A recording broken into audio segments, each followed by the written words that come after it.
Yesterday, the Republican leaders of the House and Senate met with President Trump to discuss how to best proceed with the budget reconciliation process, which will advance the president's America First agenda. Well, it's not clear exactly what conclusions were drawn at the meeting. House Speaker Mike Johnson, as you heard earlier, said there is a strategy they're working on together and, quote, a great spirit of unity, end quote. So, how close might we be to seeing an agreed-upon approach, whether it's one or two bill strategy? Well, joining me now to discuss this and much more is U.S. Senator Josh Hawley of Missouri, who serves on 4 Senate committees, including the Judiciary Committee and the Committee on Homeland Security and Governmental Affairs. He joins us by phone. Senator Hawley, welcome back to Washington Watch. Thanks for tuning in. Thank you so much for having me. So let's first talk about reconciliation. What are you hearing? Are we on the path to unity between the House and Senate? Well, we've got to be, because in order to get anything done here, Tony, the houses have to agree. And my view is we need to move on this as quickly as possible. And I would just say that whatever President Trump wants to do, there's a lot of talk in Washington about, is it one bill? Is it two bills? Look, let's just look to the president here for direction, and let's get this thing going. What you don't want is a bunch of congressmen and senators sitting around staring at each other for months on end, and then we get to the end of the spring, and it's like, gee, we haven't done anything. Like, we just can't afford that. There is too much to clean up. There is too much need to address. We've got to turn around this country, and do that, we got to move fast. And so my plea is to leadership, hey, get your ducks in a row here and let's get going. Let's reopen energy production. Let's secure the border. Let's get criminals off of our streets. Let's get back to the president's agenda that he campaigned on and start enacting it into law.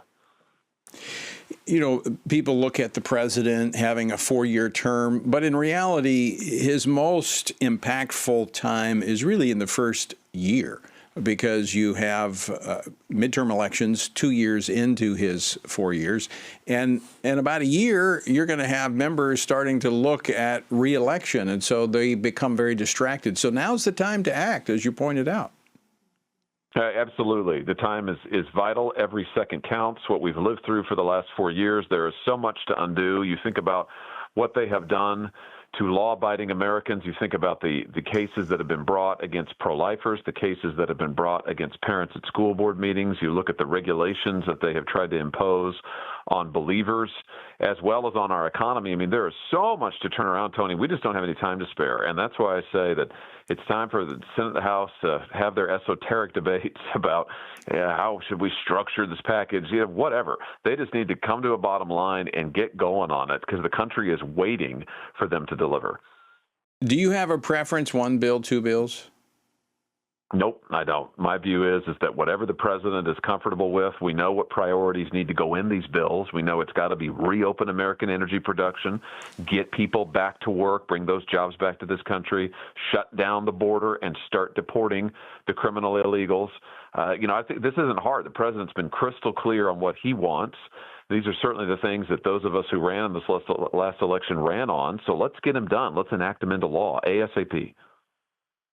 Senator, let's talk about, you talked about pro-lifers being prosecuted, even persecuted under the Biden administration. There were 30 convictions under the FACE Act, the Freedom of Access to Clinic Entrances Act, that was enacted by Bill Clinton back in the 90s, I think 94. You're calling on the president to pardon. I think there's 21 still being held in prison, and most of these are grandmothers who were convicted of praying out in front of abortion clinics. You're calling on the president to pardon them, release them, get them out of prison. Have you heard anything on that request? I haven't, but I'm hopeful that the president will act on this immediately. I mean, these are people who are unjustly in prison, Tony. It's not even that they're folks who made a mistake, but at least it was nonviolent. That's not it.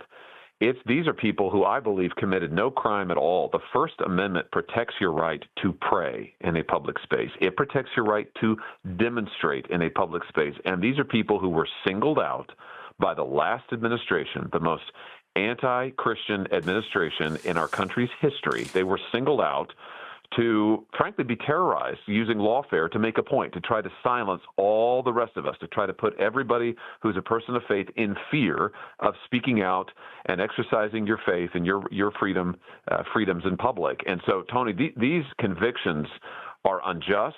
The application of the law to them in this way was unjust, and I hope the president will very soon pardon these folks and get them out of prison. As you said, 20 plus are still in prison right now. It's wrong. Right. And I mean, several of these pro-life activists are in their mid to late 70s, and they've received multi-year sentences for their protest.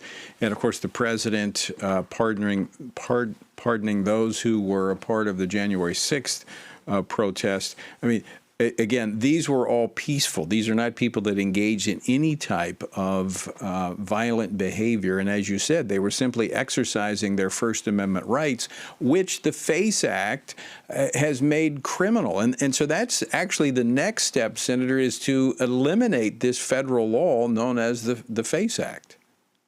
Yeah, and what is particularly grotesque about all of this, Tony, is that in the same time period, while the Biden administration was going after and singling out these good Americans, these believing Christians, to try to make examples of them, churches were being literally firebombed. Pregnancy care centers were being attacked. Their workers were being harassed. Their places of work were vandalized, burned. And what did the Biden administration do about that? Nothing. Not a thing. Right. So you can see the abuse of the law.